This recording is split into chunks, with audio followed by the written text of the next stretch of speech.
Let's see what's going on in your reading. I'm going to start from the past. I don't know, this month for some reason, the past seems very pivotal for what's going on in the present and what will be happening in the future. Now in the past, you received the Hangman and the Eight of Swords. They're both really restricting cards. The legend goes that the Hanged Man is the Norse god Odin, who hung for 9 days upside down, staring into the well of Urds for the mystical wisdom of the runes, which means secret magic letters. He relinquished his freedom of the outside world for the stillness to acquire the runes' wisdom through a spiritual journey from death to the rebirth. And in the legend, they say he actually did die and come back to life. And here the lesson is to stop controlling the physical world. Look at things in a different light and relinquish the old ideas, because the new ideas are avidly seeking their place. This is the lesson of allowing things to go with the flow without opposition. This is what the Tao religion believes is woo-wee. It's called non-doing. Here the Hangman did a voluntary sacrifice for a spiritual awakening. And there usually is some type of sacrifice associated to the Hangman.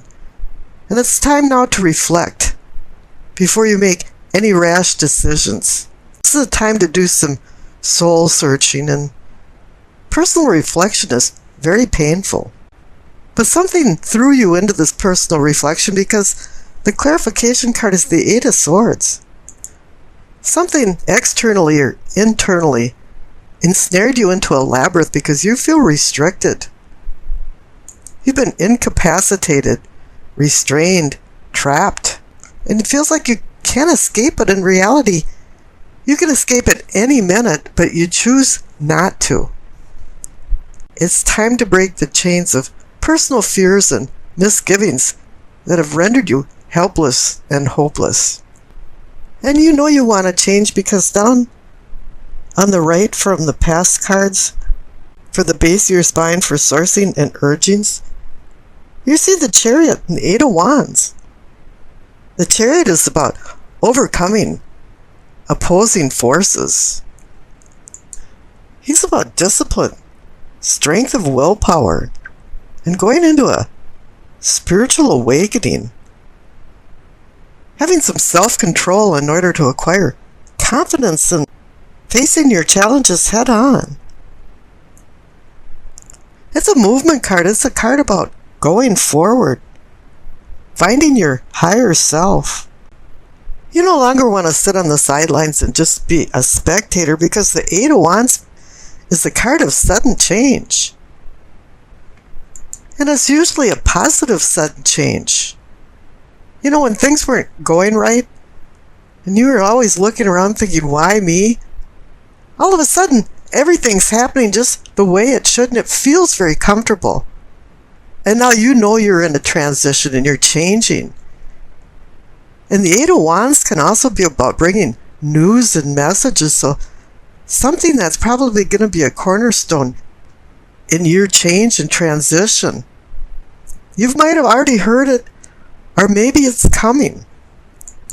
But I think you've already heard it because the card's up above for your sacrum and your pelvic for awakening and arousing. You receive the World card and the King of Cups. Now the World card is the completion card. You're at the end of a cycle. Whatever it is that was holding you back with the Hanged Man and the Eight of Swords in the past, it's no longer part of the program. You've gone through the gauntlet of all of the major arcana cards and came to an end point. And you've earned and learned and you've acquired knowledge now so that you're capable of any challenges that are thrown in front of you. And that's where the Chariot comes in too, because it's time to overcome the opposing forces, and you did. Now that you have the World card, you have the confidence. And the clarification card has given you that confidence too, because you got the King of Cups. The presence of any king assist in acquiring your long-term goals.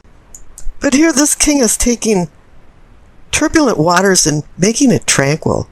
He's balancing out your unconscious with your conscious. He's controlling your emotions. All of a sudden you have a deeper understanding of yourself.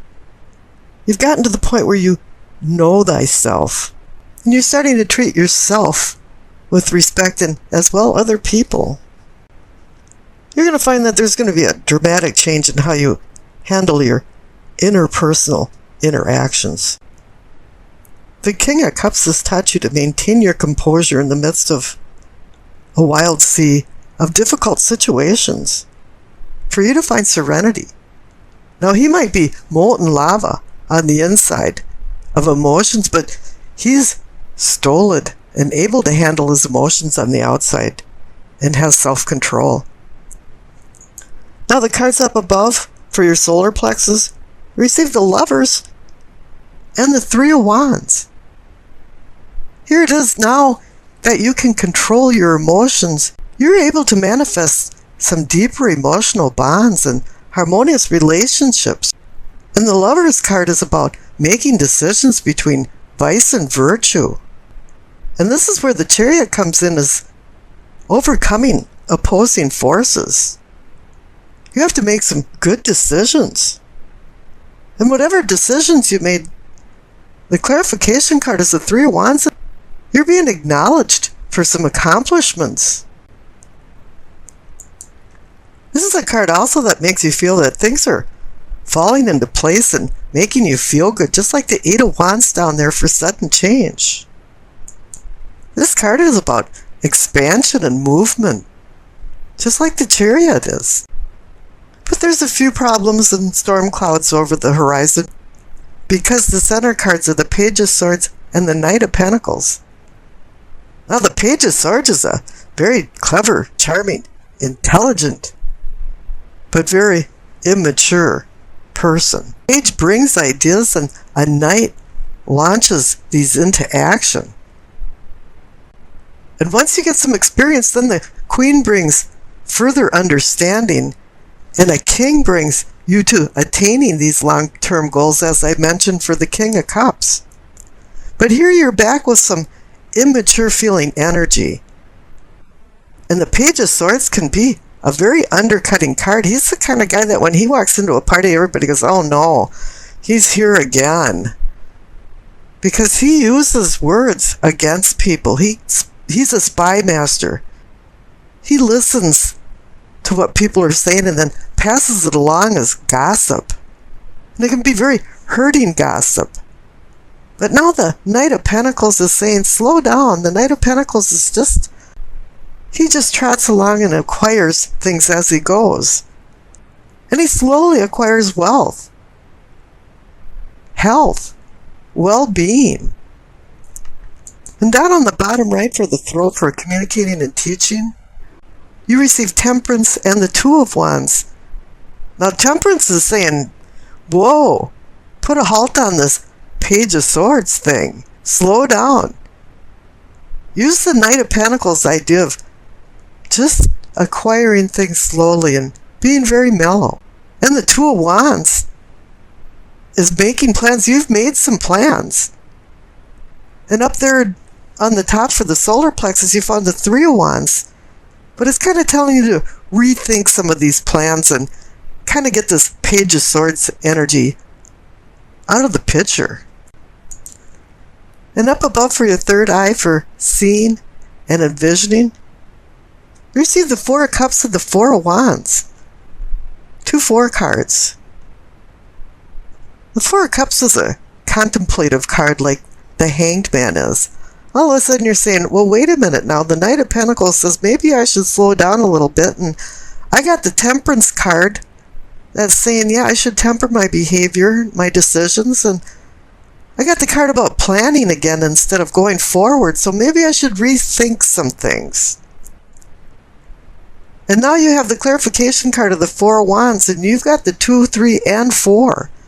But the Four of Wands is saying, yeah, this is another celebration card. Is saying, yeah, you've made some success. This is like a rites of passage card for some type of accomplishment, graduation, anniversaries, weddings. And maybe you are being honored for your accomplishments. Now up above for the crown for knowing and understanding, you receive the King of Pentacles. Here's another king, a person that's going to assist you in acquiring your long-term goals, and he's offering a pentacle. This is earth, health, wealth. But here I think it's more health and well-being, because the clarification card is the Ten of Cups. The card with the rainbow of cups, so you can glimpse a little bit of heaven over the rainbow. It's a card about happiness and contentment. And typically, happiness in your family and home. And here you receive the Lover's card over the solar plexus for deepening your emotional bonds and having more harmonious relationships. How wonderful. Now we've discussed the past and some of the restraints involved in it. Let's skip over to the future. You receive the King of Cups again and the Ace of Swords. So now you receive the King of Cups in your spiritual awareness. And it's telling you that you had a spiritual awakening. Whatever happened with the lack of emotional control with the Page of Swords is now history. In the future, you're going to be commanding your emotions and the relationships with other people. Now the Ace of Swords is indicating that it's been a long and hard journey to get where you're at for a new beginning. Because the King of Cups over on your unconscious side was conjoined with the World card. And here in your future now, the King of Cups is conjoined with the Ace of Swords, a new sword reality beginning. This page brings thoughts, ideas, and opinions, as well as news and messages. He's been bestowed with mental acuity, and I consider him the brainiac of the sword suit. But you know, he has a really immature attitude towards things, and he doesn't have any emotional control, and he has very little experience. He's the kind of guy that just says jaw-dropping things that's very insulting to people. It might be a virtue to be honest, but you just can't have candor like that. He wants you to reevaluate your goals to make sure that they're realistic. But then again, he'd prefer to ask forgiveness before he would go ahead and just ask permission to do something. As with all of the sword suits, though, there's two edges to a sword, and the negative side of this is that there can be some acts of deception. And he's kind of a spy master kind of guy that runs around and tries to get information on people, dirt on people, so he can start rumors and gossip. That can be very injuring and harmful to other people. And at times he lacks diplomacy. He really isn't the kind of guy that you want as a neighbor or a co-worker. You know, when he walks into a party, and as usual, uninvited, everybody goes, "Oh no." Now the Emperor is completely opposite to that. He's the mature man, or the patriarch of the family, that organizes things and puts things into structure. Makes sure everybody has responsibilities. And then sets rules and regulations for boundaries. So everybody knows what's going on and they're on the same page. You know, the Page of Swords and the Emperor is kind of like the satire of the devil and the angel on your shoulders, and the Page of Swords is saying, just go for it, to hell with everybody else. And the Emperor's going, no, you have to make some considerations. Now the Emperor has emotional control, and the Page of Swords is just learning how to deal with emotional control. Now, so it's up to you and your free will which persona you would like to take, the Page of Swords or the Emperor. And it seems like This week, maybe you're vacillating in between both of them. You know, you can be this immature child one minute and be this really mature man or woman the next. Whatever you decide this week, you're going to be moving from more turbulent waters to more tranquil waters, because you received the Six of Swords.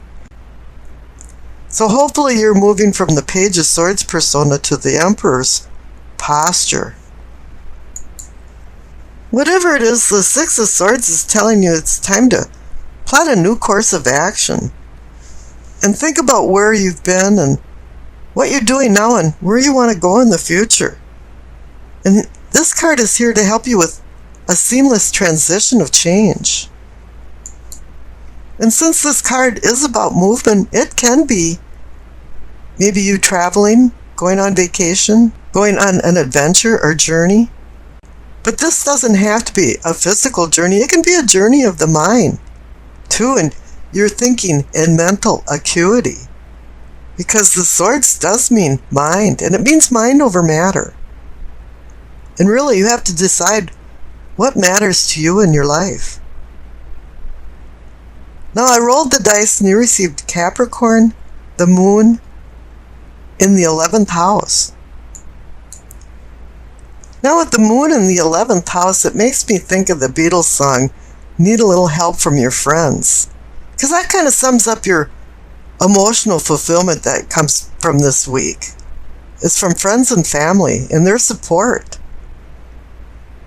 You know, you figure that there must be an easier and better way of doing business. That's why you've got the Six of Swords there, because you want to move on.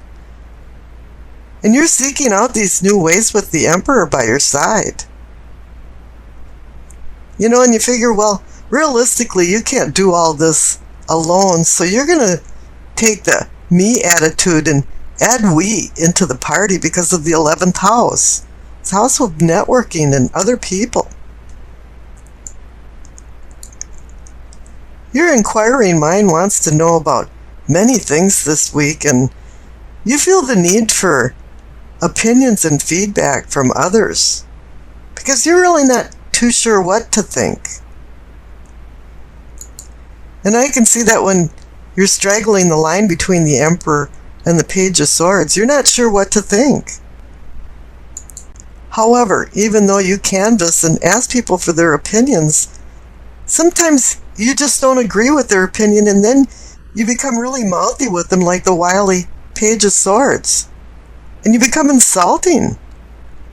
So then, you know, the teamwork goes back from we to me. You know, by the end of the week, you might not feel like you've completely resolved all the issues that you canvassed. But that's no big deal. You know, I mean, next week's another week.